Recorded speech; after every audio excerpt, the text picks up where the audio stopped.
Tonight on Marvel TV Weekly, I have two very special guests with me today. We're going to talk about Cloak and Dagger, the season finale. We're going to talk about Agents of S.H.I.E.L.D. We have some really fun teaser trailers. No Christian this week. Oh my God.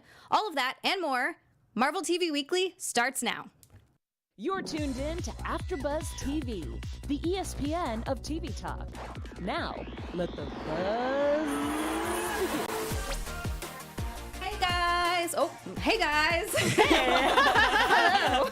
Welcome back to Marvel TV Weekly. Christian is not with us. He is selfishly in New Orleans having a great time. He left us here. Oh, man. But I'm not complaining because I have two very lovely guests with me today. I have Rachael Goodman, and she's you were on the Agents of S.H.I.E.L.D. after show. Yeah. So I'm so excited that you're here. And we have Steph Sabraw. What's up, guys? And I'm very excited that you're here because you're also on the Cloak and Dagger after show. Oh, yeah. So we have the two perfect people with us here today. It's a trio. We have a great trio going on. Yeah, we do. And later on, we're gonna all list our top 3 female superheroes since, there's 3 female superheroes here. as our producer Brian would say. Yeah. Yeah, killing it. Thank you all so much for joining us. I think we'll just start off with a little bit of news. We had a couple of teaser sort of trailers, I guess you could say. Jessica Jones. I don't know if you could call it a trailer. It was 10 seconds, but at least now we know when it's coming out. Yeah. So that's something. I admit I have to still watch Jessica Jones. That is next on my list, but just from watching that teaser trailer, it seemed very, just from watching it and reading the reviews about it, it had been said that it's just a little more ominous than what fans are used to with that. I like that. Yeah. That's kind of what I'm into. Steph, do you watch Jessica Jones? Yeah, I love Yeah, Jessica okay. Jones. I am a big Jessica Jones stan. I think she is so cool and exactly what a 2019 Marvel show should look like. I think they've done the best job, other than Cloak and Dagger, of bringing a character to life, especially on Netflix. Yeah, no, they did do. I love her. I love her personality. If that surprises anyone, it shouldn't. Basically, you. Yeah, kind of. If I still drank, yes. Yeah, the wild Xia, Hawaii Xia. Yep. Yes. So I'm really. But I also, Rachael, I'm not caught up. I only watched season 1, which I really liked. I'm also a little bit in love with David Tennant, so when I found out when he died, I was like, oh, okay, great, cool. I don't want to watch season 2. So I still want to watch it. I've just put it on the back burner. So I have to watch season 2 before season 3 comes out. So that's next. And then we've got Professor X was teased in Legion, which that's also a really big deal, mostly because I didn't think we were going to get Professor X. I'm really, really glad that we are. And this is the actor. He's from Game of Thrones. He played. Do you guys? Well, yeah, I know yeah, you we watch Game talk of about Thrones. Yeah. He plays Daenerys' brother. So I had to, when they said, oh yeah, it's, so and such from Game of Thrones, I had to watch the trailer again, because he does not look the same at all. No, he doesn't. Yeah. All it is a haircut and a color change, and it's a completely different person. And Good, he needed that. He needed the revamp. Oh, yeah. Oh, yeah. Yeah. And that says something when you can play such extreme characters in terms of the differences. And yes. Just, because we all know Daenerys' brother. Yeah. Not a well-liked character. No, not somebody that you would see as Professor X. No. So I'm really curious to see how it plays out. Because, with good actors, you forget all about that when you're an episode or 2 in. You're just like, oh no, I love what's happening right now. I think we're going to get that. In the chat, Rory Fansler says, Xia, you said that Cloak and Dagger with enthusiasm. The second half of this season got me, guys. Wow. I know. Steph, Miss that's why we can talk Xia. about this. Yes. And then we've got Ghost8386 also said that I need to watch previous episodes of Agents of S.H.I.E.L.D. I agree. I am going to go back and watch it as soon as I have more time. Yes. Especially for Fitzsimmons, because I've said this on the Agents of S.H.I.E.L.D. after show, but my Agents of S.H.I.E.L.D. came out in 2013, and they started showing Fitz and Simmons, they were there from the beginning, and I instantly felt this, soul connection with both of them, because they were just, they're my favorite Marvel characters, aside from Agent Carter. They are my favorites because they are just very, especially Fitz. He's very there's so many things I can say about him, but one thing is that he can be very socially awkward, yet he is That's very. why I like him. Yeah, exactly. And that he can be socially awkward, but he's also very, very, very intelligent. And there's just like a depth to him that you start to learn over the course of the show too, and so many things in his background.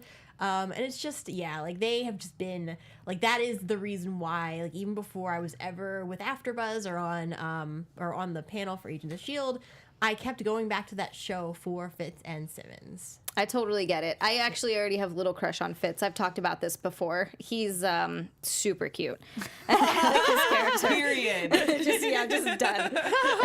Star Drew also says in the chat, ooh, green nail polish, Steph. Ooh, yeah. You know I got that poison fire Yes. for you guys. I feel like I came here for one reason, to rep Cloak and Dagger, and that's what I'm going to do. I love it. It's awesome. And then we also had Hubby Joe in the chat. Rachel is my superhero. Yay! That's my husband. That's Relatable. the cutest thing I've ever seen. Relatable, Rachel's husband. I love that. I want to give a shout out to Haywood because they say, let me see, where is this? Oh, Haywood wrong. Rachel, be careful, you might scare Hubby Joe. Haywood has been watching me all day. I've been on Young and the Restless after show, then Agents of S.H.I.E.L.D., and now here.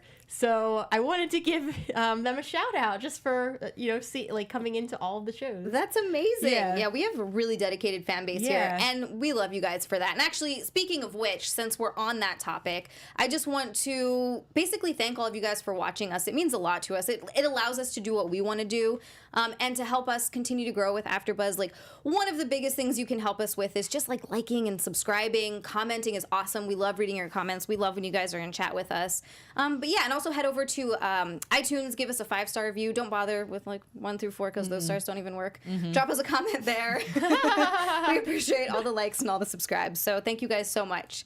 Ooh, and I think with that, it's time to dive into, I think we'll do Agents of S.H.I.E.L.D. first because Cloak and Dagger was the finale. So I think we should like finale with the finale. Agents of S.H.I.E.L.D. this episode. So last episode, Christian famously did not like, and I actually really enjoyed it. I thought it was a fun episode. He thought the drunkenness was not well acted and silly. I thought it was great. I enjoyed last episode. Yeah, I did I'm too. with you on that. I enjoyed, especially because, of course, like any episode with Fitz and Simmons is going to be my favorite over one without them. So I Yes. love that we got that. The only thing that frustrated me, and this isn't so much a critique on the episode because I thought it worked, but what frustrated me is that Simmons showed up And Fitz gets taken? Yeah. Sorry. Yeah, God. yeah, it was frustrating. No. Yeah, and then we talked about this on the after show too, but we weren't sure if Simmons would even believe what she had seen, except for the fact that Enoch was there. So I'm curious for next week's episode to see how they wrap that up. But like, Seriously. yeah, Because this week we get a lot of I guess more Earth stuff happening. This is less of a space episode and more of an Earth episode, which I'm fine with. I like when it kind of happens in both I guess areas. I don't know. I don't even know how to say that. But I like when we get to see the space stuff too. What did you think about this season or this episode rather? I think I don't want to compare it to the episode before. So if we're just looking at this episode by itself, I love that we got Deke, and I know you and I were talking about that. Yes. And how, everyone's been waiting for Deke. I didn't expect he was going to be back this way, and it was a really huge shock that they brought him back through the lens of the framework first. And that's another thing I love about Agents of S.H.I.E.L.D. is the framework. I say this every single time. See, now I need to know. Yeah, and it's like the framework, like they should have done more with that. I'm still expecting that they're gonna wake up and realize, oh hey, this whole thing, we were in another alternate framework reality, even though they probably won't do that. But I love that Deke, who is Fitzsimmons' grandchild, is What? See, we were talking about this. No, that's okay. We were talking about this before, and this is again in chat. Now I have to go back and watch it because I'm actually invested in this season, so I need to know what happens in previous seasons. yeah. And I know that Deke coming back has been a really big deal, and that's why I'm glad that you're here because I don't know who Deke is. Like Deke, so in season 5, Deke was very much, he definitely had his moments when he was super helpful. He was from the futuristic world that that the rest of the team were kind of dragged to. Got it. And he was kind of like, because he was from that world, he knew how to do things that they did not at first, and he was very resourceful, but they also kind of like Turan and I were talking, and in Agents of S.H.I.E.L.D., Yeah. earlier in the after show. And it was kind of like Deke didn't get the respect that he deserved. And so seeing him in this episode as this, you know, like social entrepreneur who had his own company and was like Mark Zuckerberg, like seeing him in this light was very interesting. But I had a problem with the fact that they made it look like Deke kind of just ripped off all his ideas. Yeah, they actually really did portray him that way, and it's really funny because I don't know who Deke is, but I had my one qualm I sort of with this episode was the way they portrayed Deke a little bit, because he's a genius. I'm guessing he invents things. He's a scientist, some like along those lines, and he's in love with Quake also, I'm guessing. They had an entire thing, and it's hilarious. Like, you'll hear people mentioning the lemons. Yeah, they had this whole thing with Daisy last season where it was supposed to be in the future that if you liked a girl, you brought her lemons. And so someone pointed out in the last... I wouldn't mind that. Yeah, right? Yeah. Make some lemonade, put it in your water. It's better good for your than skin. getting honked at. So yes, it is. He's been, like, absolutely in love with her. And so the fact that Daisy is in his created, framework simulation... It's not a surprise to me at all. And he, obviously just was inventing his own world where he could go be with her. Yeah, exactly. So how on earth did he end up with that basic influencer chick who's so dumb? She's walking around, what do you call it, like live Instagramming stories. I was just like, oh my God, how is this genius guy with this girl? I don't understand it. I don't understand. I feel like she's a placeholder because nobody could be Daisy to him. So he just chose like the complete polar opposite. Yeah. And I guess I get that. And I feel like, too, it's funny because, like, speaking of Sequoia, at the very end, when she's walking around with the camera and it's in the moment where she's been told the building has been taken over. Yeah. And she's like, oh my God, like, guys, it's the end of the world. So, like, this is what's going on. And I was like, dude. And then she's so quick influencer to the end. Off with Khan and, like, start, like, I don't know, just... forget about Deke, basically. Yeah, she's like gushing over his muscles. I mean, he was a very attractive man, but geez, like, come on. Anyway, so that bothered me a little bit. But I like how the season ended. We got to see a little bit more of Sarge too in this episode. Yeah. And do you have any thoughts on who he might possibly be? So my thought is, and first I want to say Ghost8386 says, that was me, Rachael. I think he's the one who mentioned the lemons in the Agents of S.H.I.E.L.D. after show. So I wanted to give him or her credit. So thank you. With Sarge, my theory is that I don't know if he's actually connected to Coulson somehow, but one of the things that Tehran and I were talking about is how the instant that he not kidnapped, but like, not like, I don't even want to say, the minute that he saw Megan and said he wasn't going to kill her and then kind of took her with him, it felt like there I go. It felt like Sarge actually was, like, he knew her and that there was this deeper connection. And one of the things I remember from the framework, when they were all sent in and most of them had their memories temporarily wiped so that in the framework you didn't know who you were outside of the framework, that version of Coulson, who had his memory temporarily wiped, he saw May again, and there was no connection because he literally did not remember her. There was nothing there. And you could see it in the way that Clark Gregg was acting the part. Like, you didn't feel... Eventually, as they developed a relationship, they started to know each other. But the instant they met, you didn't feel that. Whereas Sarge, I already... Definitely from May, but that's for a different reason. She recognizes Sarge. But from Sarge, I feel like he's connected to May and that he feels it. He also, I think, in a previous episode, the name Coulson, like, triggered something in him. Yeah. Do you think he has one of those weird, creepy bat things in him? That's a really good point. But if he did, though, that's another thing, is that when we saw the bat zombie, or not bat zombie, when we saw the bat, like, parasite, when with the other guy, we didn't really get to hear the other guy talk that much, so we don't know if it we don't know what it does to a person other than take over their body. Does it take over them to the point that they'd be able to act like Sarge? Or does it take over them in a different way? That's the question. That is a good question. And I don't know that we've seen enough of that yet to determine it, but that would be very curious if that's what it is. But we also don't know if May saw Coulson die, or, I mean, presumably she did. Right. But she was with him till the end, she said. Yeah. So many questions. But that's a really good point. But you're right. We don't know enough. And what if it's not that? Because I don't know if that's you're right. Does it make them intelligible? Because it almost seemed like what was that character's name who died in this last season? Spoiler alert. Oh, Keeler.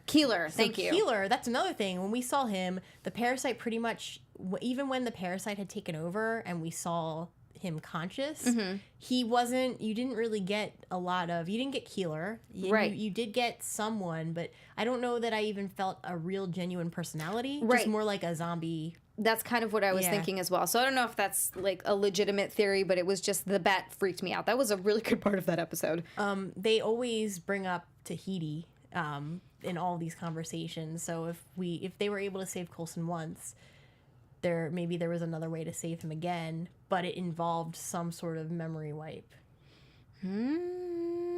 And he has a memory wipe, but he remembers May and Coulson. Oh my God. What if it really is Coulson and he didn't die? Yeah. That would be awesome, though. I really hope it is. I mean, I only know Coulson from the movies, obviously, and even that's enough for me to feel very connected to him. And how dare you kill him? Yeah, exactly. Again. Again. I know. Overall, though, this was a really good episode. I'm like, do you have any predictions for next episode? So, I would say that...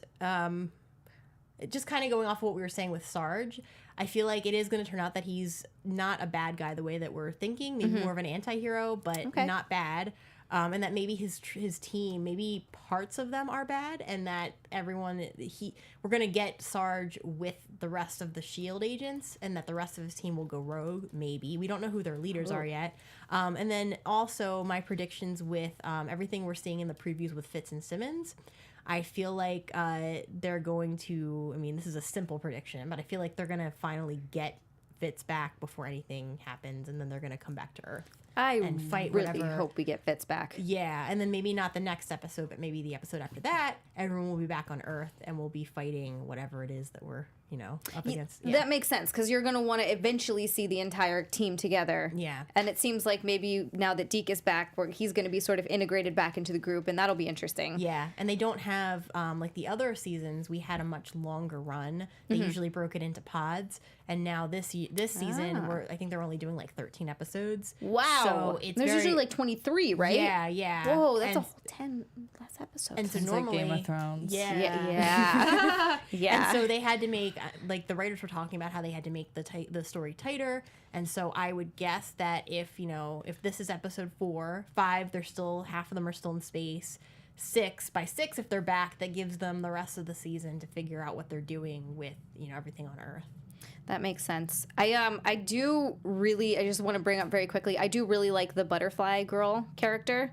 Oh, yeah. She's great. She's this Australian girl that she wants to kill everyone. She just loves murdering, but she thinks that some of them are going to be reincarnated into butterflies, I think is what I'm gathering. So she's like, it's okay, you're going to be a beautiful butterfly. That was a horrible accent, by the way. And she's one of my favorites because she just Did the job. She just really loves killing people, and she's just a really funny character. So I'm going to be hilarious. She is great. Yeah, she's very hilarious. And then Ivan Soto says in the chat, the influencer was the showrunner of Agents of S.H.I.E.L.D., which I didn't know. That's kind of awesome. Oh. The Sequoia, that character, she's the showrunner. That's kind of amazing. I loved it.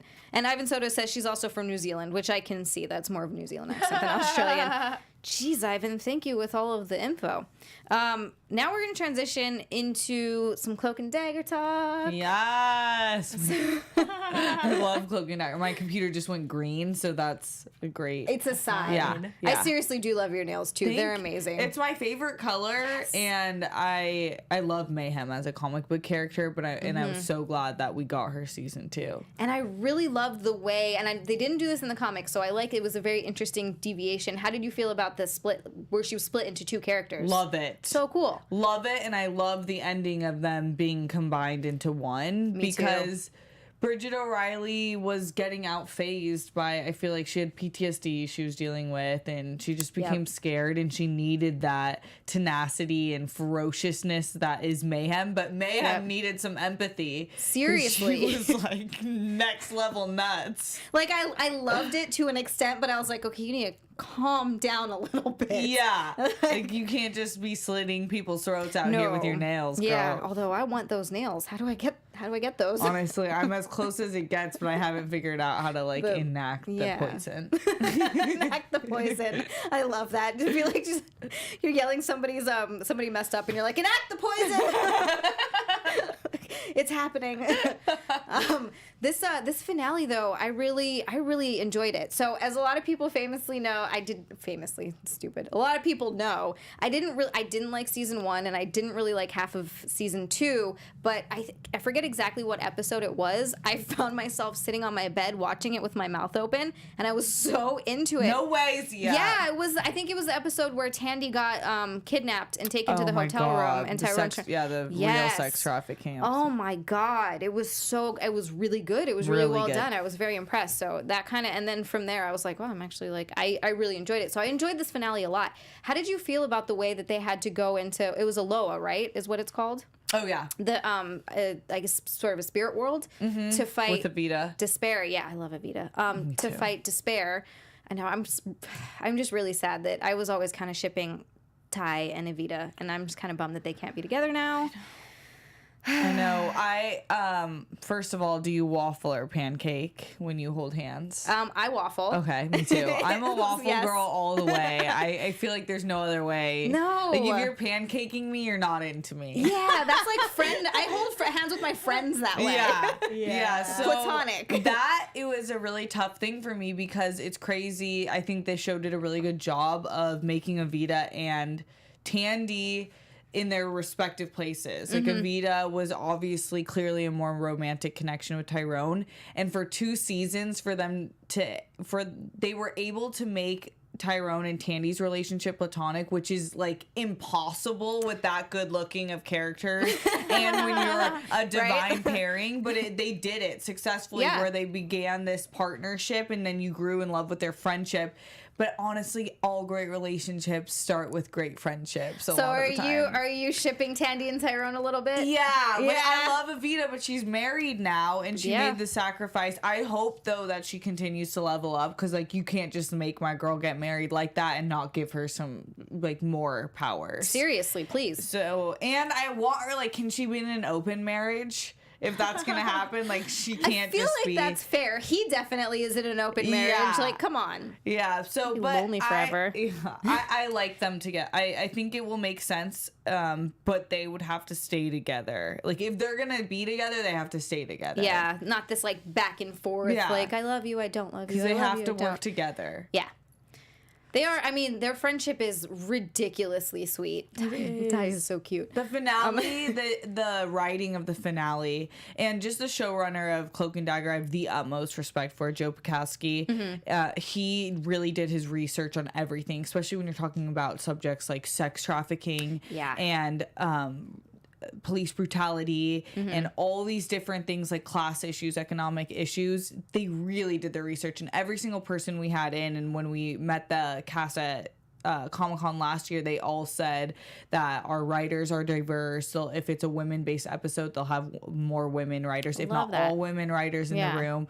So I love it, and I think that comes across. So I think when some people have issues with the show, I don't have any, because I know all of the things that go into it, and I just respect the production. But the finale was so well written. The way Tyrone was talking about Tandy and she was talking about him, I'm like, yes. There was a moment in there when they like legitimately hit me on the inside. I was like, oh my God. Like, when they were talking about how basically it's just facing your inner demons, and they were talking about how Tandy was talking about how she's like, yeah, I'm gonna have to live with you for the rest of my life, but I get to decide how much it affects me. Going like, it's giving me goosebumps again. Like, yes, I'm girl. so like, oh my God, it was so good, and I love that it kind of took that sort of avenue with it going into it, where I mean, Despair was fighting that it was less of a physical fight and more of like a mental and emotional fight, but eventually I guess you'd say they leveled up. And, literally was so leveled good. up, and that was the episode title. It was such a good way. I love that you pointed that out, and we talked about that on the after show, that the whole time where first they were fighting their worst inner demons, for Tandy it was her dad, for Tyrone it was himself.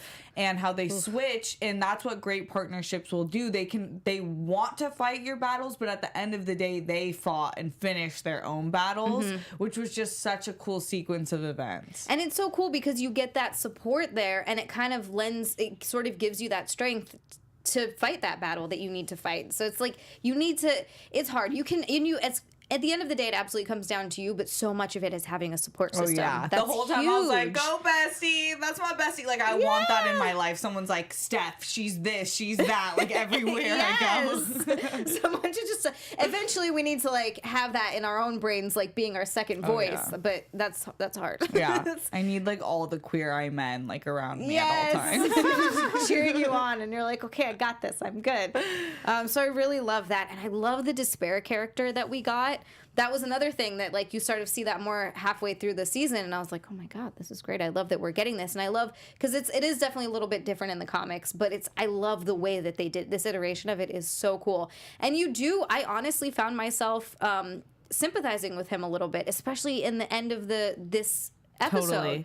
Before the finale, I was like, seriously, screw you, man. Yeah, you're so no. selfish. You get migraines, so you're gonna sex traffic and enslave That's awful. women. Like, seriously, just Die. yeah. And I love how they touch on suicide too, and have a suicide prevention line. That's what I respect so much about the show. And so they develop the character where you see it's more than that, just that for him. And at the end, I was like, damn it! Like, you did well when you start sympathizing with a villain. Well, just the way and I mean, also kudos to the actor, just the way he was breaking down and the tears in the end. I was like, why do I feel bad for him? I shouldn't feel bad for him, but in this moment, I do. You did, like, the worst crime imaginable, and somehow I feel some sort of But weird it's empathy. Crazy that we don't know about a season 3. So when we were talking about, like, it's not confirmed yet. Yeah. So, but the way it ended is that a lot of people think there's going to be a Runaways crossover, but it's interesting because it's so up in the air. It is. But I love that, like you were saying, what they've chosen from the comics. I think that they've done a really good job of selecting what they're taking from the comments and not taking from the comics. So I like that they're now really taking on the vigilante role, going into a different state, because that's true to their characters. They can't really be in one place. Yeah, I mean, technically they are runaways. Yeah. They a lot of people are agreeing with what you said about Runaways too. Ivan Soto, they'd have to darken Runaways. It's way darker. Yeah. Jazzy Jones says, I just want a Runaways and Cloak and Dagger crossover. I'm here for it. And then Jenna James says, the show has a lot of faults and suffers from a few things, but overall it is fun to watch. The music is one of the best ever on TV. Agreed. And even at the most boring moments, the show is still moving forward. Yeah. I'm curious. Let me know what you think the faults are, but agreed on the music. I think the music's so good. And someone wrote in one of our comments, like, I can't watch this show because of the music. And I'm like, if you don't like this music, that would suck for you, because that's the problem I have with it. And I know it's not my kind of music, and I don't like it. And it's like they really like committed to the genre of the music. They did. So I get that if you don't like that, then it would be a turn off. Like, if there was only like metal playing in a show, I'd be like, not for me. And I would love it, and that's why it's different. Yeah, but I understand that most shows aren't going to do that. Although I did get a lot of music that I loved in season 2 of The Punisher, and I was like, this is amazing. They played some Alice in Chains, and that was so good. But it works. But you have to go with the tone of the show too. Like, the music has to make sense for what you're doing in the show and for the audience that you're going after. Yeah, like, you're not. I think they were going after like a me type audience. Yeah, right. Or like even it's more mature, but still maybe for a slightly younger audience. Like, not maybe teenager audience, but maybe like early 20s. I think teenager. Yeah, too. Teenager. You're right. Like a later teenager, 17, 18, 19, 16. Yeah, because they're supposed to still be in high school. So yeah, you're right. They're like 16. They're just hitting really heavy topics, but those are real life topics. Yeah. And you know what? I think that's more stuff that needs to be talked about amongst younger 100%. younger people, because that's. nobody told me about any of that sort of stuff or No. talked to me about any of that that sort of thing. I thought it was going crazy. It reminds me of why comic books and why Marvel is like one of the greatest inventions of all time, because Yeah. we forget that they were created with the intent of writing about things that weren't written about a lot of times. A lot of LGBTQ plus representation from the beginning, like a lot of like the outcasts and stuff. And a lot of issues, like Cloak and Dagger was written at a time with police brutality when it was rampant, and there was a lot of racial issues going on. So it's and that was written in the 70s, 80s. Yeah. So it's they've always been ahead of the time, and that's what I like about this show is that it should be talked about. Yeah, and I agree with you too. Like, I feel like a lot of Marvel is very allegorical for actual events, and it's when you can't, like, for especially in a world, in a society where you can't always talk about and address things as they are exactly happening. It's a very good outlet to kind of represent what's going on, so that you can address it in a way that's going to be appropriate for a younger audience. Totally. And someone who has not watched Cloak and Dagger, you guys brought up suicide, and I feel like without having watched it, there are certain shows out there like 13 Reasons Why who address it dead on, and it may not be the greatest way to address it the way that they did. It's triggering.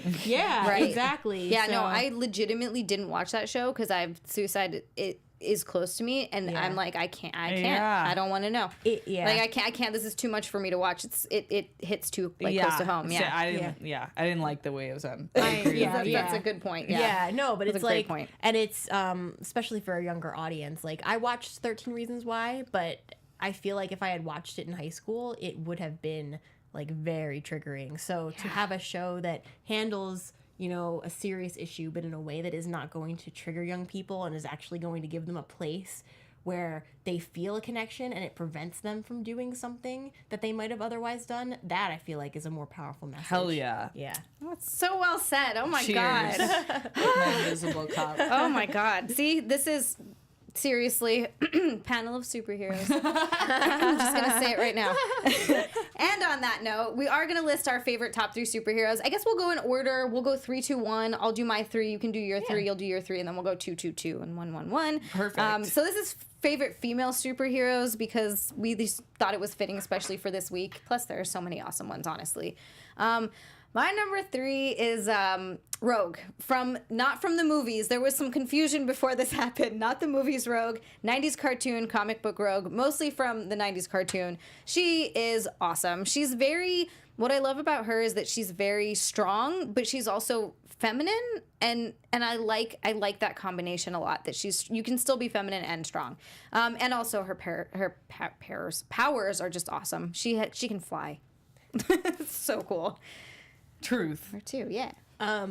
Number 3, as in 3, sorry. are like 3 is the most, or 3 is the like. Starting from 3 to our number 1. So like your number 1 favorite, yeah. Then I would say, and this is not 2 of the 3 are Marvel, but Nora from The Flash is DC. Okay, Nora's that's awesome. fine. And Yeah. Nora, otherwise known as Excess, what really made me connect to her was, one, she's got the speed like the Flash, and she's just, it isn't even like you don't have to even question like, oh, well, are they, you know, it's not a question of, oh, she's strong because she's a man, or she's like, it's not even, it's just, no, she is strong because she is who she is. And I loved that we had that representation and that someone doesn't have to be male to be a strong person, and they really like hit home with that point with her and her intelligence and just just the way that she thinks. And what especially connected me to Nora was the fact that she, in her world, she does not know Barry Allen right now. This is just the way that they've written it into the TV show. She does not know Barry, and so she goes back in time, and so she almost like she grew up without one of her parents, and so you can always feel like, okay, she's more appreciative of the time that she gets to spend with him in the past because she never had him in her present. And so it was, for me, like, that's just very, I connect to that, and I'm like, that's very, like, it really drove home the point of what a family can do for a person, and what being loved and being encouraged can do for someone. Very I well love said, that. yeah. That's great. My number 3, I think, would be Shuri from Black Panther. Nice. Because Science, if you see the sticker, she's a literal Yes. genius, and she was overlooked for so long because of her place in the family, but then she came to her own, and we don't see characters that are solely based on what's going on in their mind all the time, and that she can create all these solutions, because science and magic are essentially the same thing in my mind. Like, they are so similar, and superpowers and all of that are in the same realm to me, so it's cool to see it dissected in different ways, and I just love her being this strong Black female lead, and I'm excited to see what she'll do in the movie franchise progressing. Yes. Oh my God, I agree. Shuri is awesome. You're right. I love that people tend to overlook people who are really smart, but that's literally a superpower. I can't do that. Yeah. Like,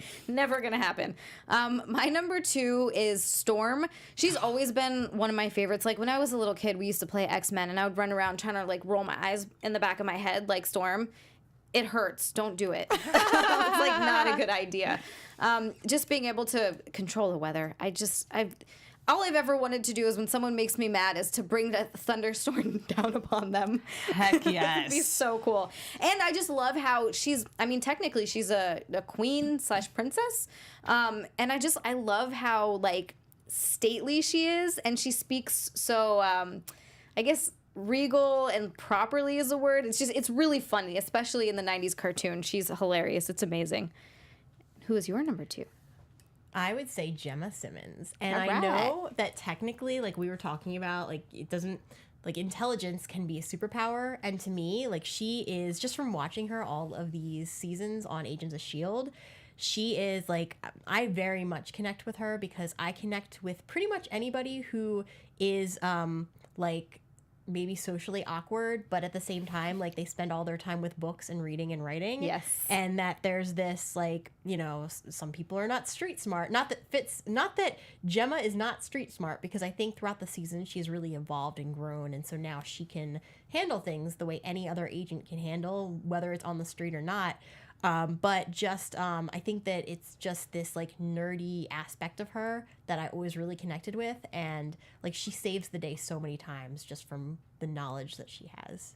Brain power. Brain Again. power. Yes. I'm going with Xia on this one. Storm is my number 2. She's always been so fierce. Yes. And I love that she's like a freedom fighter. She became a mentor. She saved Prince T'Challa before he became the Black Panther. So all of that, like, you're a queen. Yes. Without her, we'd have no Black Panther. Yeah.